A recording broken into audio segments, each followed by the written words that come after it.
Well, number 19 today. Somebody driven from Nashville, actually. They found us on Google. First time that's, well, we have some that drive from Asheville, but this is the first one from Nashville. So that was cool. But let's see the pre-op. Pre-operatively, this is what their tooth looked like.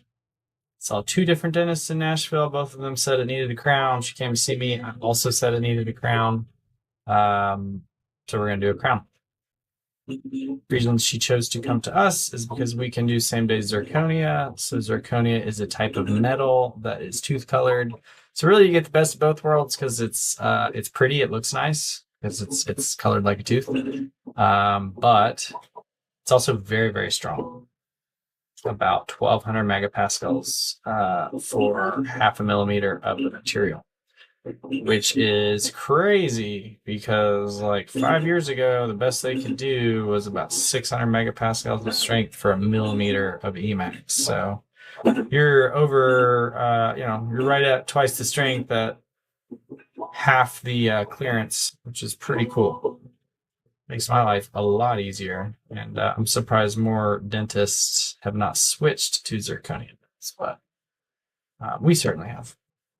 So, and to be clear, I could do lithium disilicate still. I can still do glass ceramic stuff for like anteriors, but having the option for zirconia is hard to beat. So you guys have seen me, or maybe you haven't, but I've got 1,000 other videos of me going through these steps here. We're going to draw our margin. So enjoy your lunch. Team's going to lunch. I'm staying to do lab work, just eat between meal time, etc.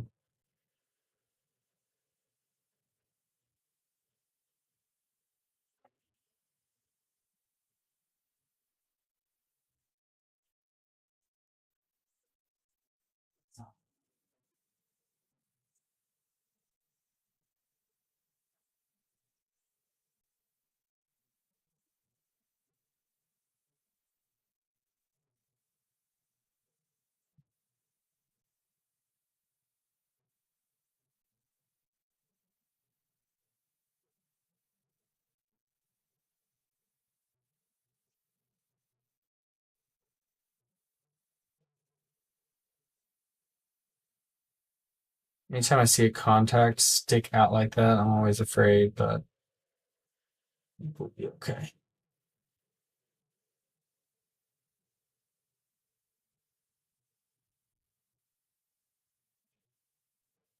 All right. Insertion axis. This one, I suspect I may have to adjust chair side. Sometimes when I've got tight contacts like this, I'll have to take a green wheel at it when I'm delivering, but we will keep that in mind when we're making our proposal. We're designing our crown. 120 microns for bonding. I can drop this to 500 microns if I need to. I'm just going to leave it at 700 for now. Let's jump straight into our proposal.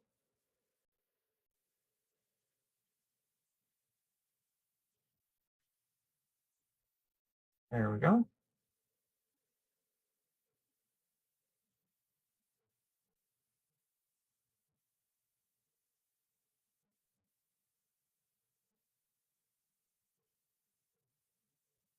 All right, now anytime I see that they're not biting on that back tooth, I'm always hesitant to give them more occlusion than they came in with. I would bet your bottom dollar that this jaw is sliding all over the place, and I don't want to give her a ton of stuff to bump into. So I'm going to keep the occlusion pretty light on this. See what she looks like here. She's missing part of that tooth above there, so that's not going to be an issue. Still going to just bring this down a touch.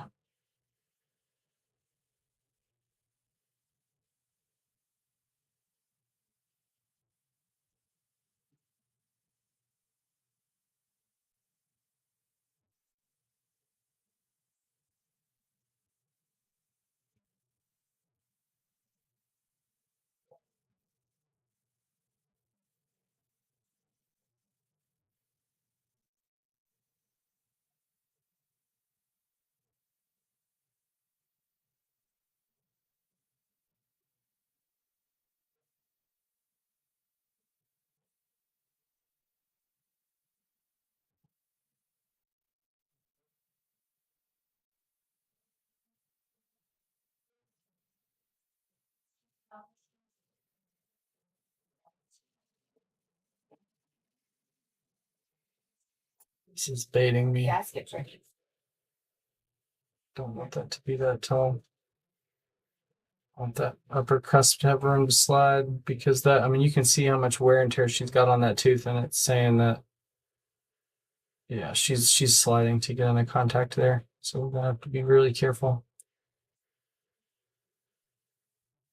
This one I do want to bring up a bit. Let's see what our copy had. Yeah, that needs to come up.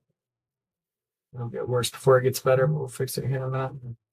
I'm just really looking for that marginal ridge to be the same height as its neighbor.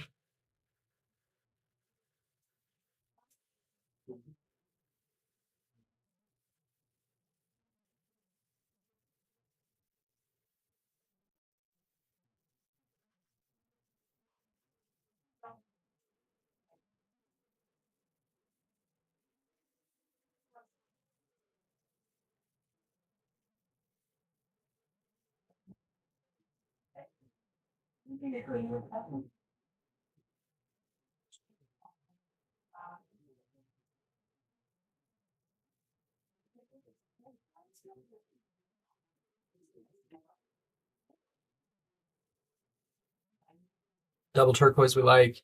I'm gonna do just a little bit of green. Again, I'm concerned about seeding my restoration. I can tell you from experience, a lot of times these first molars end up being a little tough to seed. Let's take these away. Contour this in some ourselves.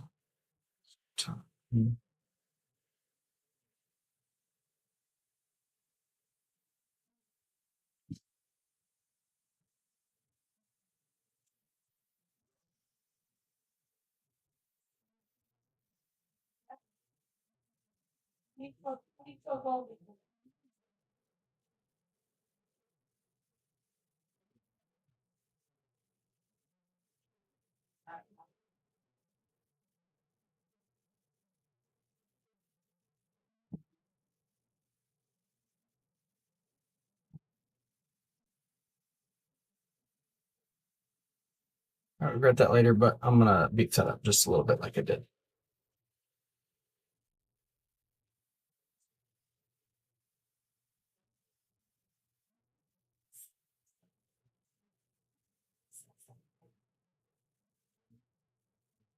Okay. Occlusion, a little taller than it was, a little concerned about our excursive interference, but why don't we just run this functionally generated path of occlusion, see if maybe we can find where some of this extra bite we're giving her is maybe running us into trouble.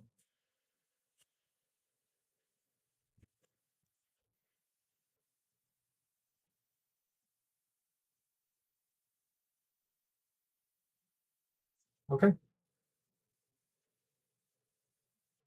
That's all right. Fits within her bite. That ought to do.